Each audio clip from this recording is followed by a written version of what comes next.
So wonderful. I'm really happy to welcome Vix Anderton today, who has been a co-student, co-worker, I don't know, like a colleague in some ways. She's also an embodiment coach. She's also an authentic relating facilitator, a recovering perfectionist, and has a specific passion for cyclical living. And I'm sure we'll touch on a bunch of all these different areas today in our chat. But maybe to kick off, is there anything else that people should really know about you before we dive right in? Oh no, I think you hit all the headlines there. I'm sure that more will come out as we talk, but those are the big things. Great. So let's dive in with, what does it mean to be a recovering perfectionist? Yeah. So I think the perfectionist part of that, most people probably have an idea about what that means. For me, perfectionism particularly looks like kind of overachieving, bit of control freak in there. Those are the kind of I've identified like 5 different flavors of perfectionism, but for me, the kind of the overdoing and the control freak are probably the 2 main ones. But the recovering part feels really important to me because for a while on my own journey, I'd kind of identified the streak of perfectionism and I was determined to overcome it. Like, this needed fixing. This was clearly a problem, and my life I would be a better human being if I wasn't a perfectionist. And what I have come to realize is that is my perfectionism coming out. That my perfectionism basically says that I'm not good enough as I am, and if only I could fix X, Y, Z about me, then life would be good, then I would be happy, and then I would be a worthy human being. And so the recovering perfectionist trying to kill the perfectionist in you. Yeah, exactly. The irony of it. But for me, like, I was really getting like stuck in this loop of trying to fix the thing with a tool that was the problem. And so the recovering bit for me is really important to say that I will probably always have these perfectionist tendencies to a greater or lesser degree. And that's okay. Like, that for me, it's a fundamental part of being human. And so the practice is not to get rid of them, but to change my relationship to them. And just, like an addict in any kind of walk of life, that never really goes away. And so it's a practice of choice, of like constantly noticing and deciding that I want to do something different. Because there are times where there are things that I think that are mixed up in perfectionism. So, drive, discipline, attention to detail, these are positive qualities that often get kind of confused with perfectionism. And I want to be able to like tap into those strengths without overdoing it. Right. With this thing where I get kind of like really far forward and super focused, and I'm disconnected from myself and I'm disconnected from the people around me. And so the recovery pit is like, I have a choice in every moment to notice how I am, and is this how I want to be? And the reason why we talk about that is not just like, oh, great, so Vix is a recovering perfectionist. No, the point being that you've also made it your business, isn't it? So yes. When I checked your website, it was like from perfectionist to powerful, and you're helping others also on that journey. So if anyone identifies as a perfectionist here, maybe you want to keep listening. I personally am very much a perfectionist, so I hope that I get some tricks and tools out of this. But what do you mean by from perfectionist to powerful? How does that impede on power? Yeah, so I think perfectionism actually is really limiting. That it's, I notice like the way that I do perfectionism in my body is rigid and dry and harsh. And I can get a lot done from that place, but it comes from this place of really striving and overriding my body's needs, like overriding my own limits. So can I pause you for a moment? When you say you do perfectionism in your body, some of our listeners might be like, what the heck does she mean? A little bit of a better idea. Like, how can people get a flavor of what it feels like for them in the body? Yeah, so, if we take sort of a definition of embodiment as like how we are, how we do things, that our emotions and our tendencies, our patterns don't just exist theoretically in our heads, like they play out through our bodies. And so like, I notice when I'm in perfectionist mode, I sit further forward. Like I kind of like all my energy comes forward, it comes up, I tense, and like I say, everything becomes kind of rigid and very strict, very focused. Whereas like, when I do ease in my body, I'm like, I can lean back, I can feel the back of my back of my heart and back of my body, I can breathe more easily. And that's the difference for me. Like, this is why I kind of talk about the power, because I had always dismissed ease or grace as kind of weak.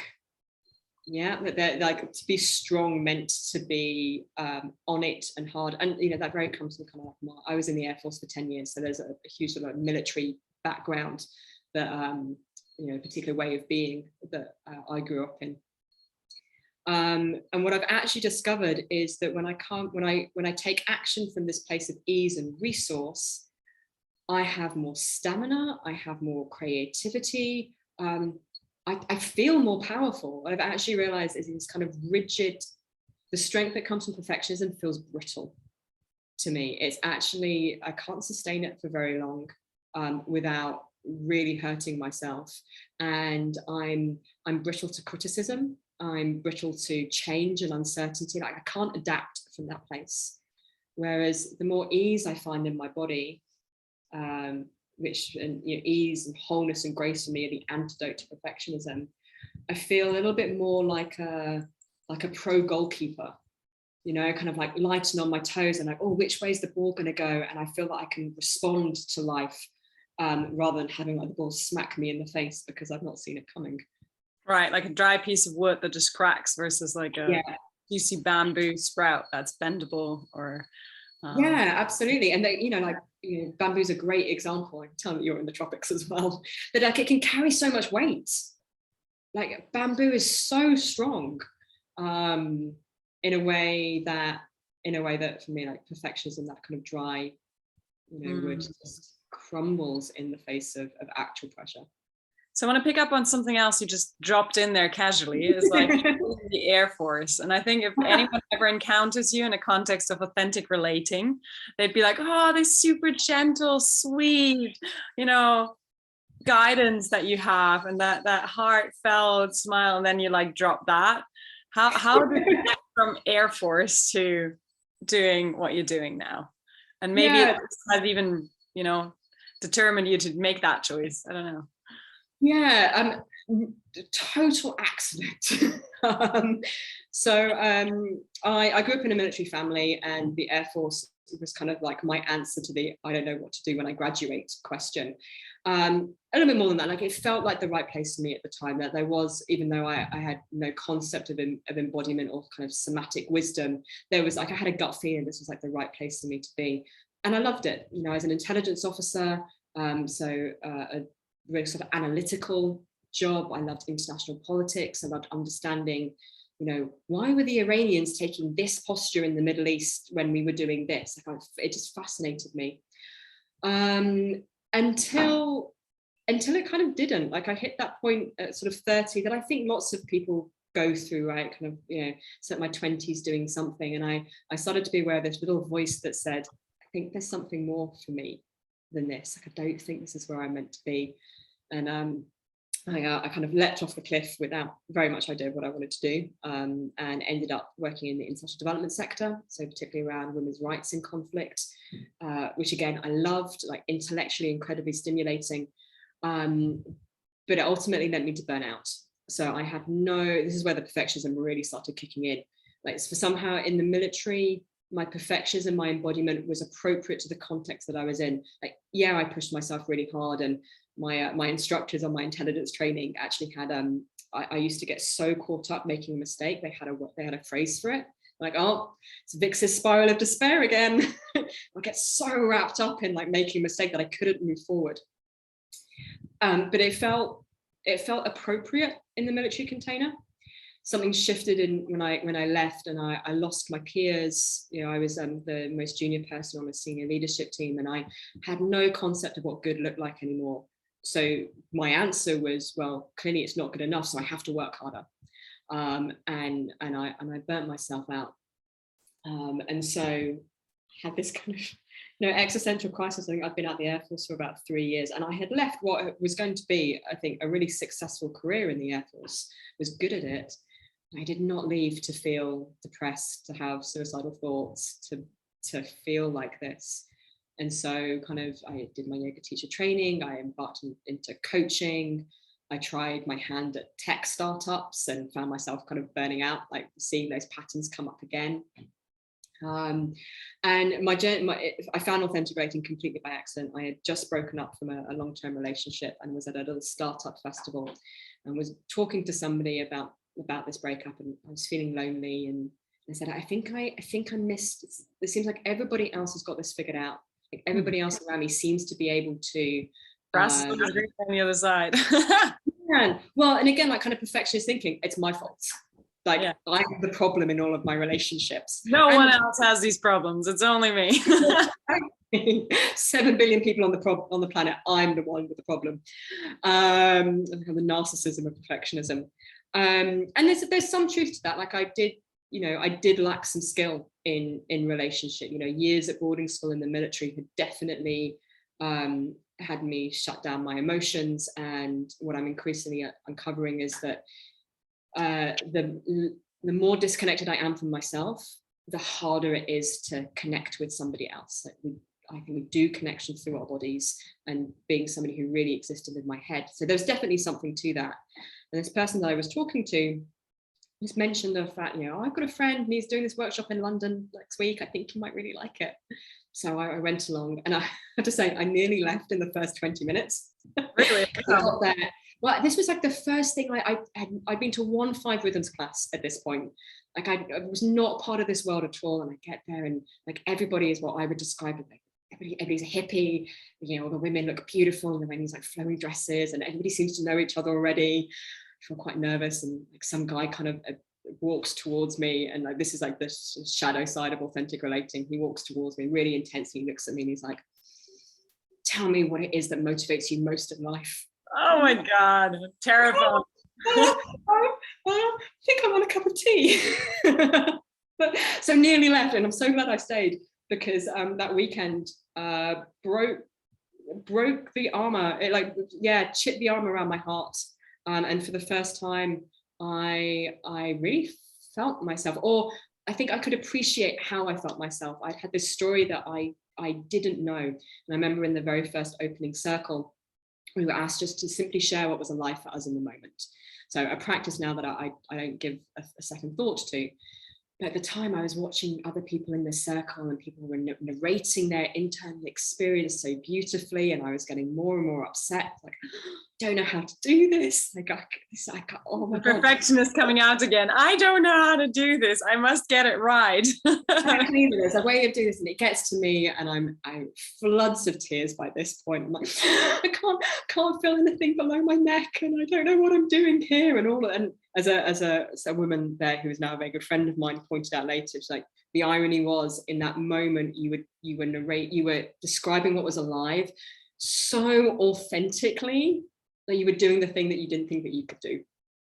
And like, so having these kind of experiences of like, oh, this is what it means to feel and to reveal my experience.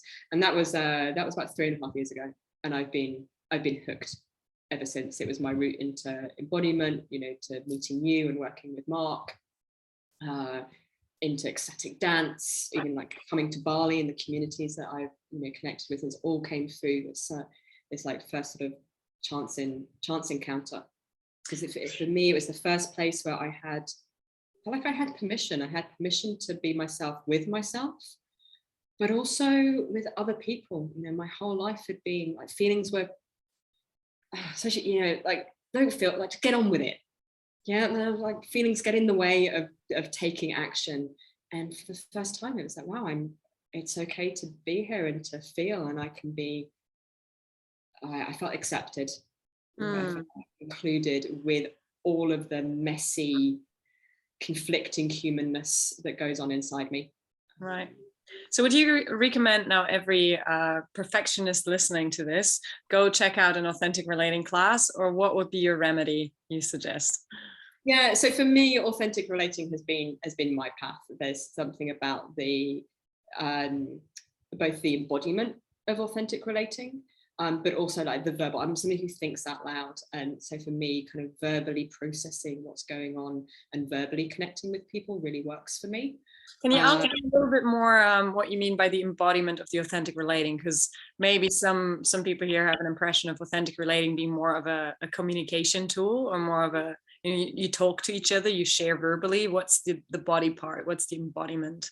Yeah, so I guess there's two aspects to that. One is, you know, if I'm sharing my experience, I'm revealing my experience in the present moment, I'm tracking both my physical sensations, my emotions, and my thoughts. So that all of that is my experience. And actually for me, one of the most profound ways that I can start to take ownership of my experience as I'm sharing it is to start with the physical sensations. That always feels like the most objective part of my experience. And then I can notice how like my body's making, you know, where the emotions feel in my body, and then the stories that my brain is creating about what's going on. And ownership, not being beating yourself up about it, not like, oh, I feel sadness, oh, I'm such a little Yeah, no, it's not about that at all. It's actually like really being able to welcome the sadness, and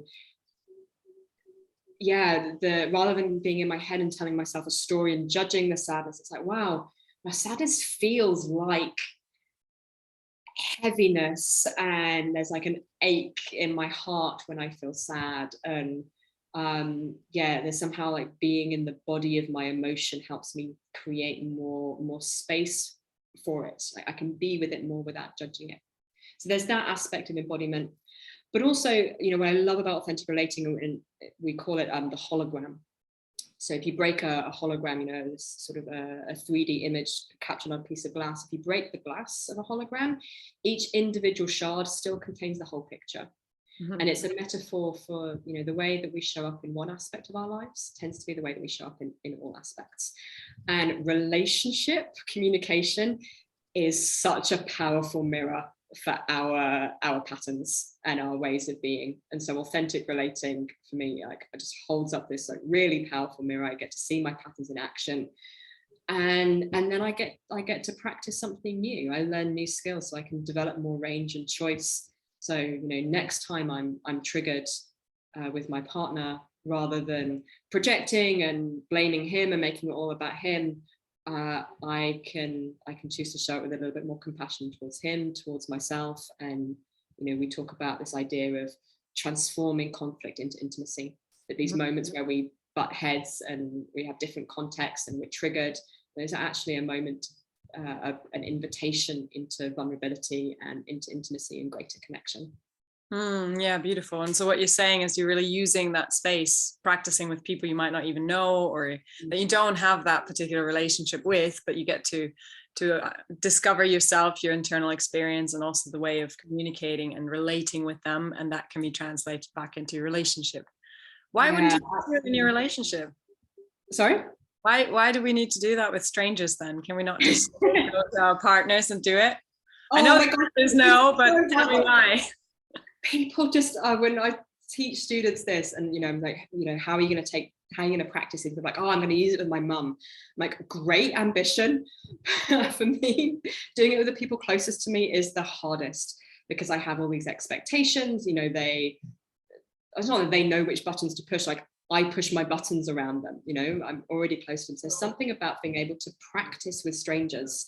And yeah, this was something that I really learned from Mark on EFC, that like we need safe places to practice. So places where we can calibrate, you know, the level of difficulty, and where it's okay to make mistakes, where I can get super triggered in a connection with somebody, and I can be supported and I can work it through, and there's no consequence to it in the rest of my life. Doesn't mean a divorce.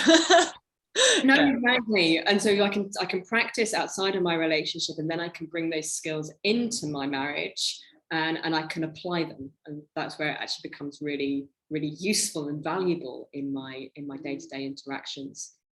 But also, like, I've made, you know, some of my closest friends have come through authentic relating workshops, you know, because I get to know people on this kind of this level of connection and intimacy that perhaps we don't many of us don't have in everyday life.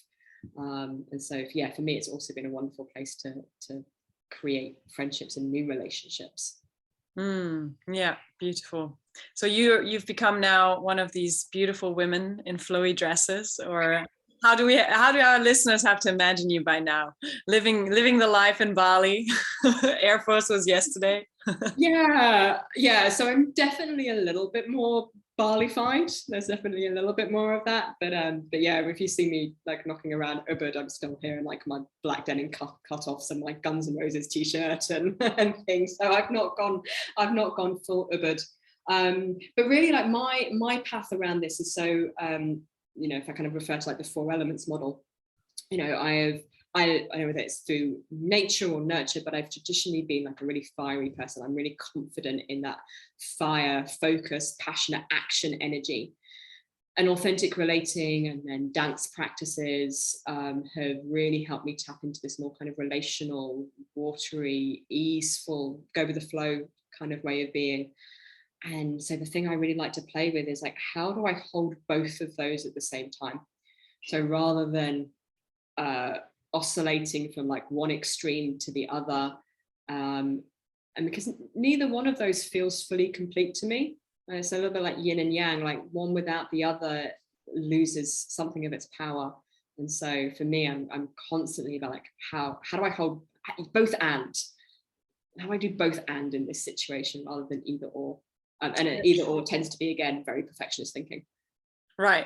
And it might also be just switching out one for the other and just complying to whatever the external expects from you, rather than integrating and maybe expanding and having that range of possibilities, because we're obviously confronted with different environments, different people, and the more ability we have to meet that, in ourselves and in the outside world, I guess, the more whole we can show up in the world as well.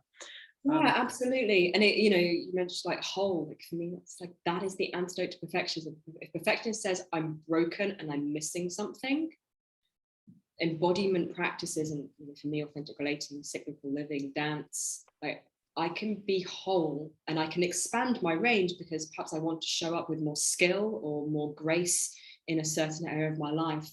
But it's coming from a place of I'm okay. Like, I want to be able to do better, but I don't have to. Like I'm fine as I am. Like the world accepts me, or I accept myself as I am, from this place of wholeness.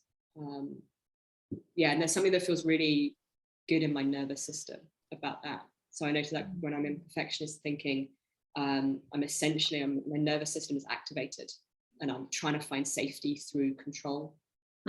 Whereas when I kind of tap into this idea of wholeness and range, then there's something in my soul that comes alive, this like natural desire for expansion and growth.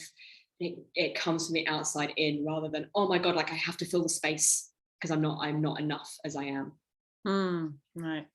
And I'm aware you do address the nervous system in the work you do, especially when it comes to stress resilience, and that was still probably one of the intermediate steps you were doing between your Air Force life and what you're doing now. Can you share a bit more about that?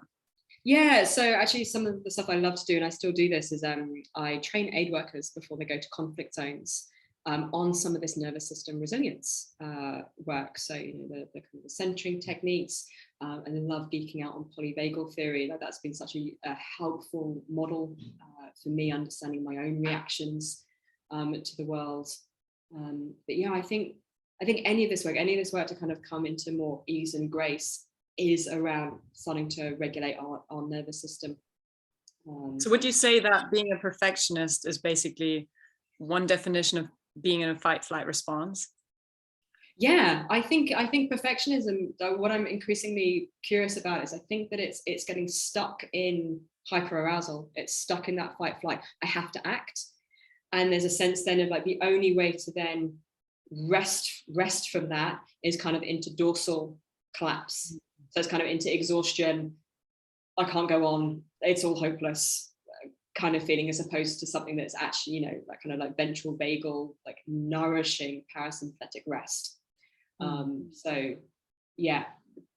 So in the way you work with, whether that's like somebody coming to you about perfectionism, or also in the stress resilience or the 8 workers? Is there like a similar approach to using then? Yeah, because I think humans are humans, right? And yeah, something that feels really important, especially being here in Urban, and I don't want to kind of be derogatory, but there's a lot of kind of like woo-woo, energetic, and that's beautiful. I think it's beautiful work and it's much needed. And I think there's something that really needs to be grounded and pragmatic in these approaches. And a lot of the people that I work with seem to really resonate with something that feels very, very clear.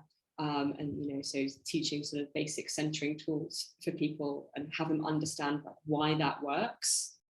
So engaging the intellect, that also feels important. I think I love embodied work, and I think again we can also go like into the extreme of that kind of says, well, the intellect isn't important.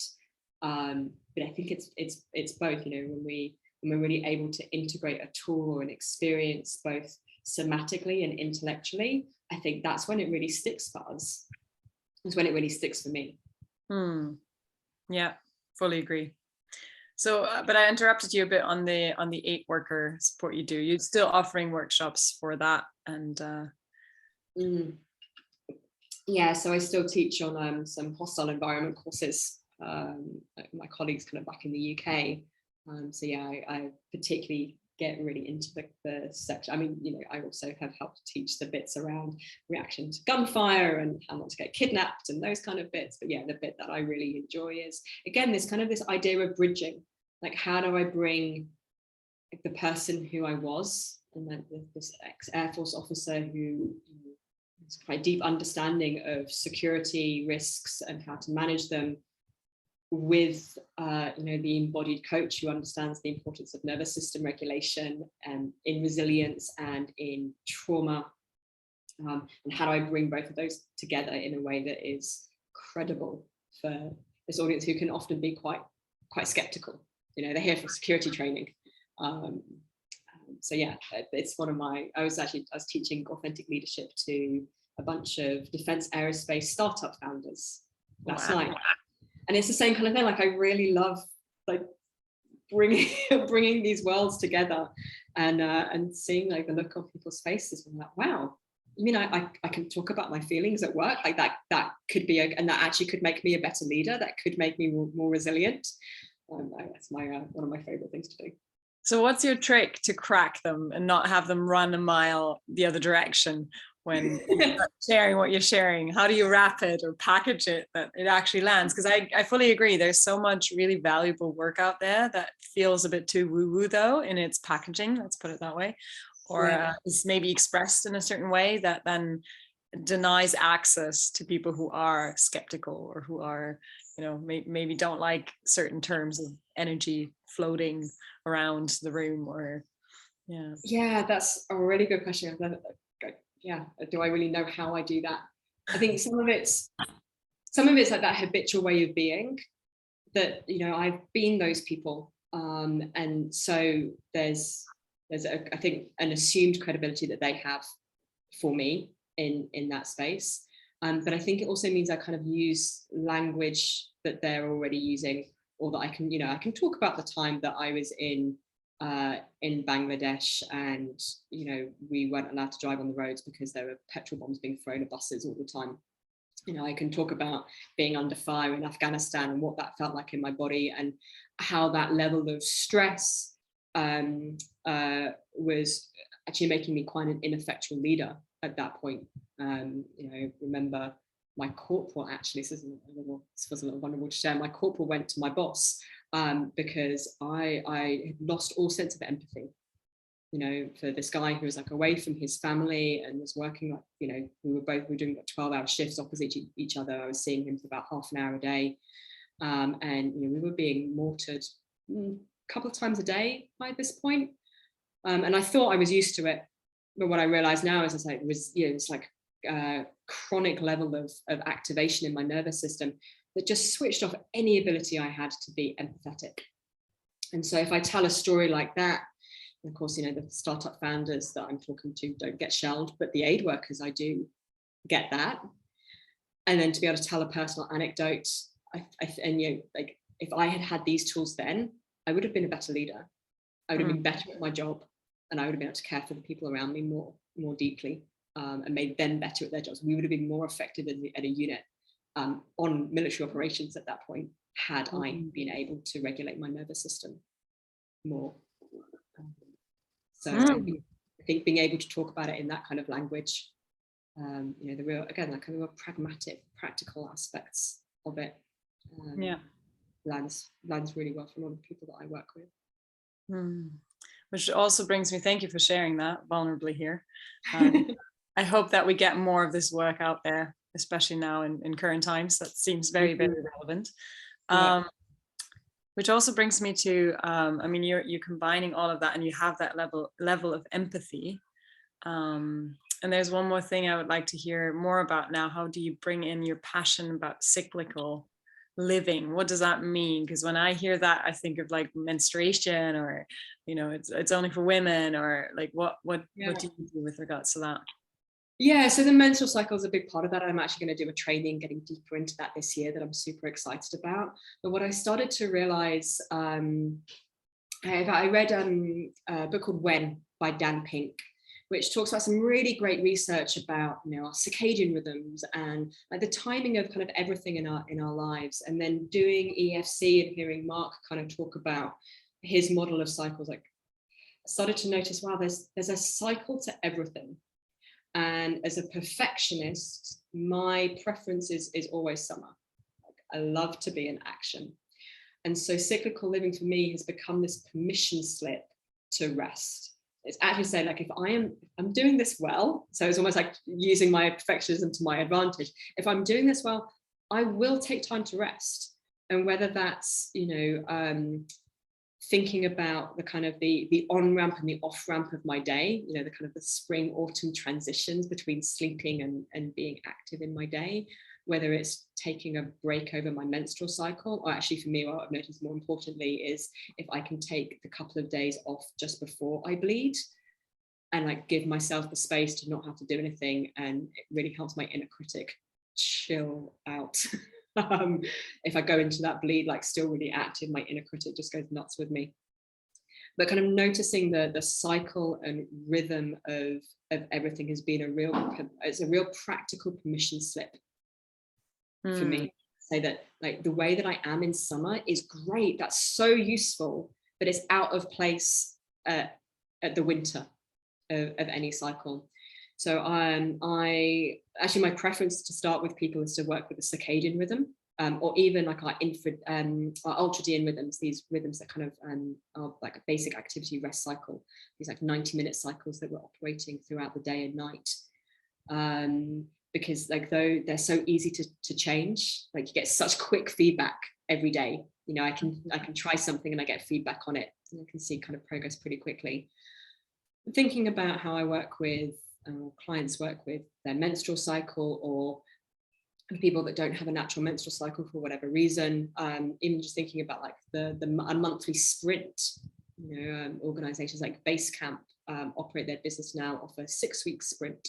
So there's a clear period where we complete and we gather in and we look at what we learn, and we give people a little bit of time off so that they are then fully resourced to be able to go again and again and again.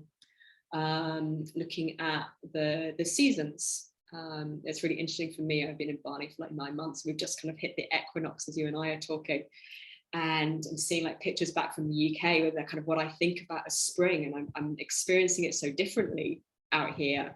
It's like, oh, like what is my relationship to my seasonal rhythm now that I live in the tropics and it's basically either wet or dry? Wow, I fully relate to that. It's funny living without the actual weather seasons of where I grew up, and having no winter where you actually naturally slow down because there's less light, there's temperatures are really low, and not having that impacted me massively in my awareness of even which month it is of the year. If I wouldn't have a work related necessity to check which month and day it is, I would probably lose track. Yeah, I really feel you. And then like coming into the southern hemisphere, so like this equinox is taking us into autumn here, and I'm like, do I feel autumnal? Like where am I? So looking at kind of the seasons, but also then recognizing that every activity that we engage in as human beings has a rhythm to it. So, you know, our conversation, how I tackle a project. I'm running a group program at the moment called the Decelerator, so a place where people can slow down in order to get stuff done.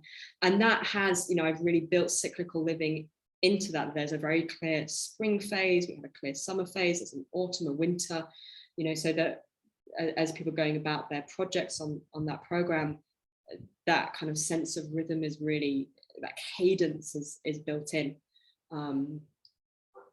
Yeah, it brings me such joy to kind of play with, you know, where do people feel resistance, where are people like finding that, and I've noticed that people particularly find the transitions difficult, the springs and the autumns of cycles. I think that's true for me. I find autumn's very difficult. You know, if I'm fully in winter, if I'm fully in rest, or I'm fully in summer, there's kind of an ease to that. I feel grounded, like I know what I'm meant to be doing.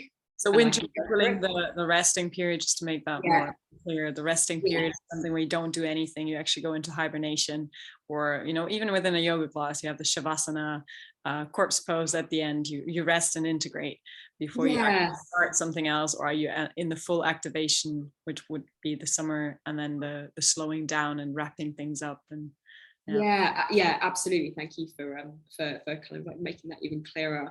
And so I noticed that for a lot of people, you know, the move from one to the other, from like, okay, I'm really clear that I'm resting right now, and I'm really clear that I'm doing stuff, but this kind of like, how do I get from one to the other? How do I slow down at the end of my day?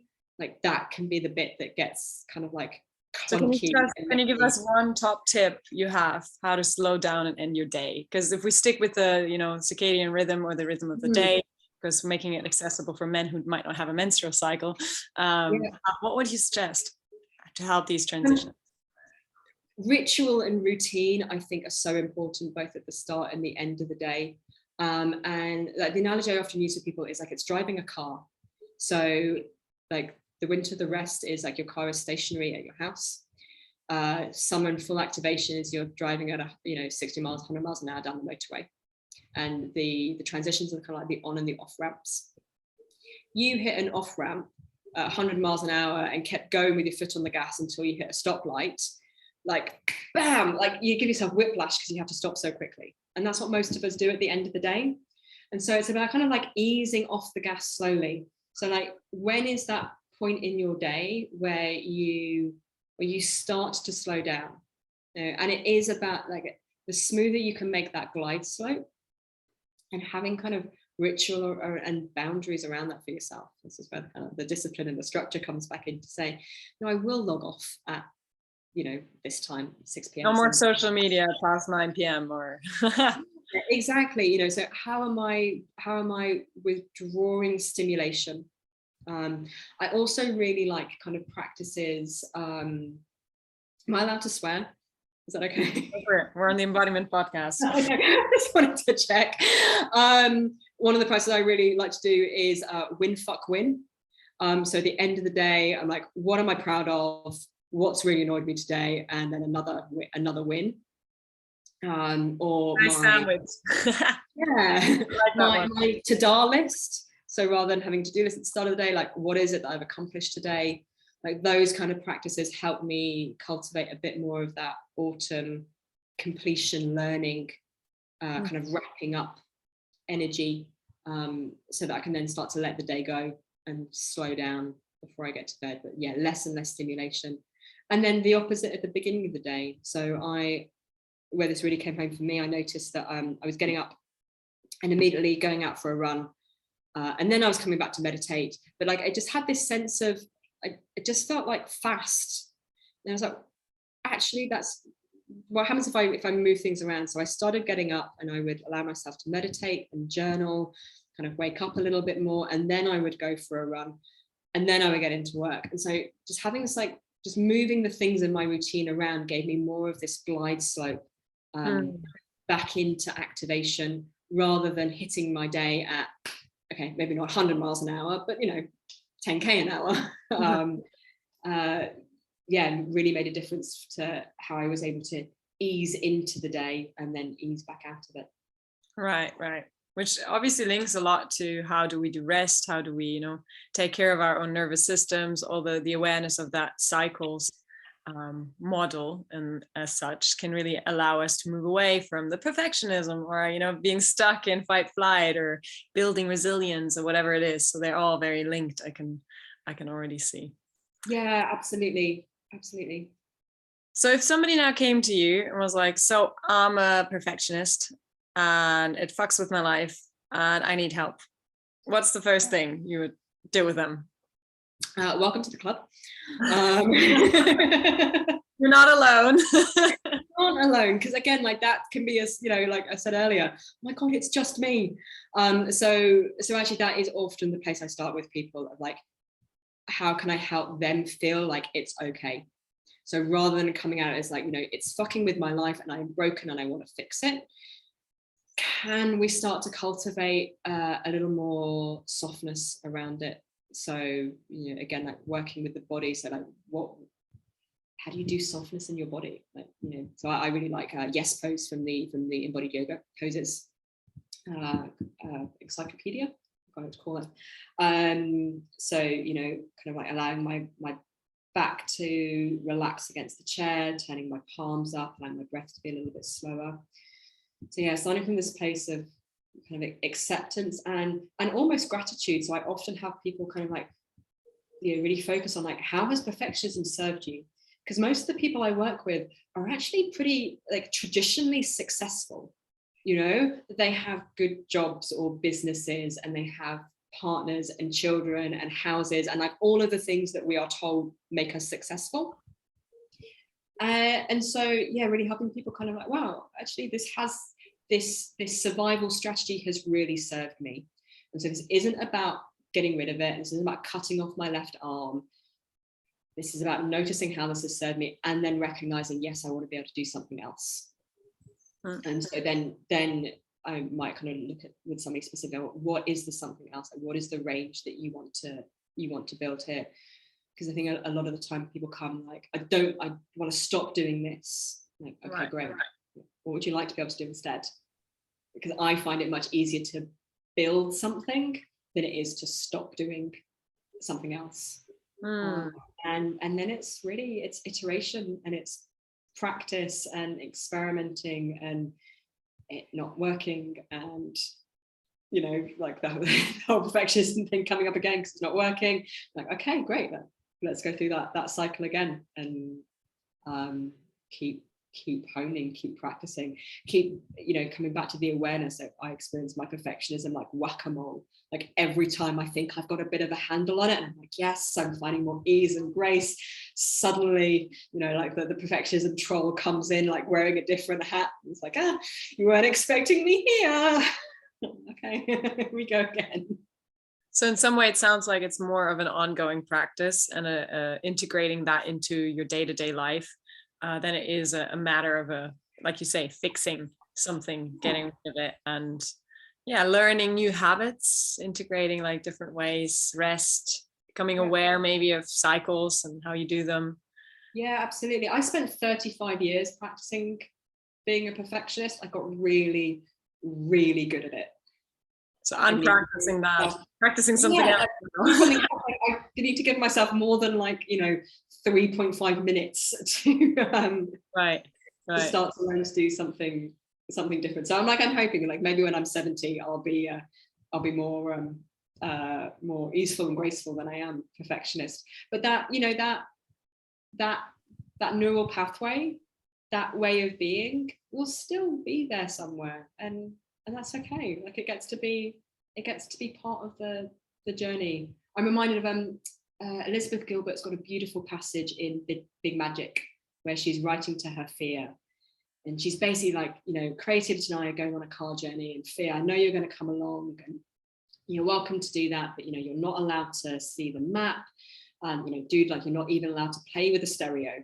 And that's how I feel about my perfectionism, that like it gets to come on the journey with me, but increasingly I want adult resourced me to be in the driving seat and to be making the decisions and perfectionism and the inner critic and all of those other things that we're told. I got so angry at New Year seeing all of these posts on Instagram with people saying, you know, leave your imposter syndrome behind in 2021.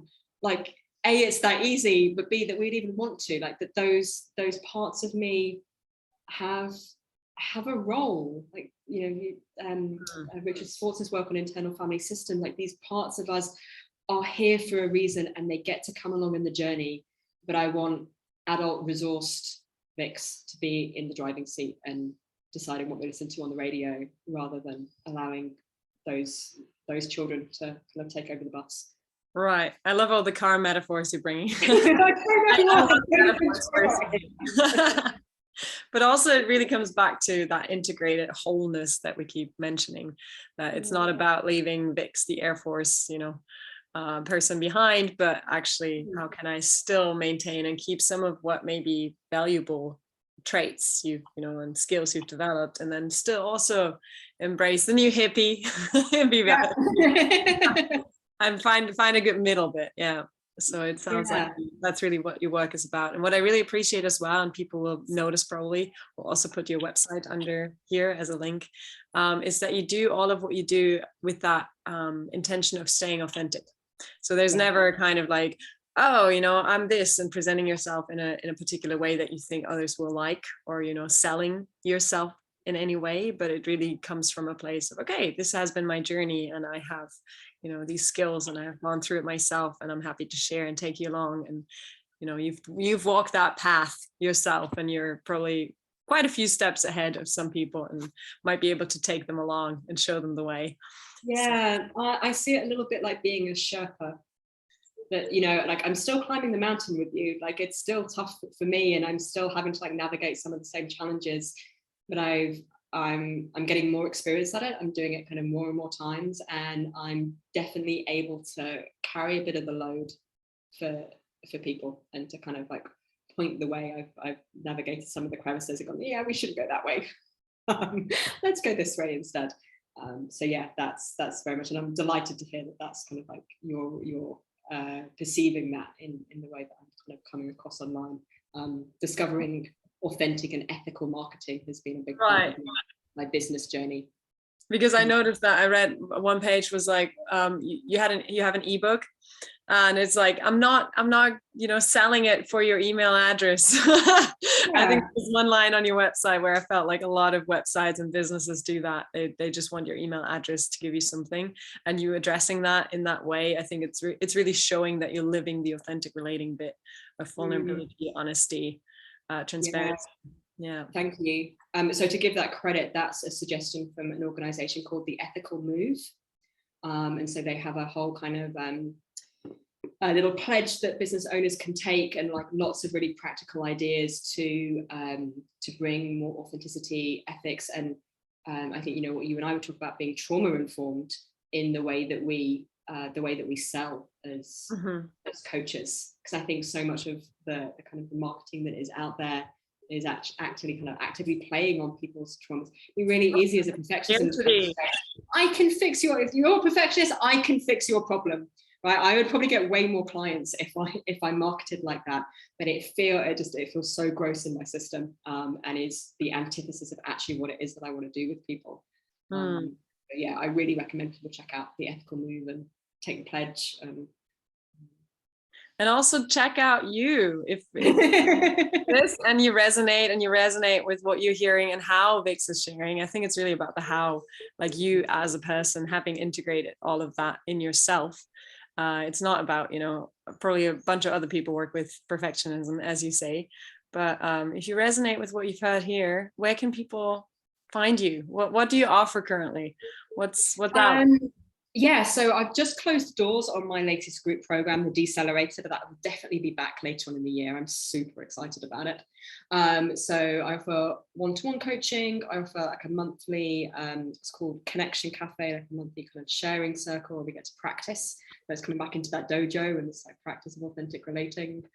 Yeah, there might even be an in-person retreat here in Bali later on in the year for anybody that's interested. So yeah, recommend check out the website. And Instagram is the place where I am currently kind of spending most time on social media. So I'm at Vix_Anderton over there.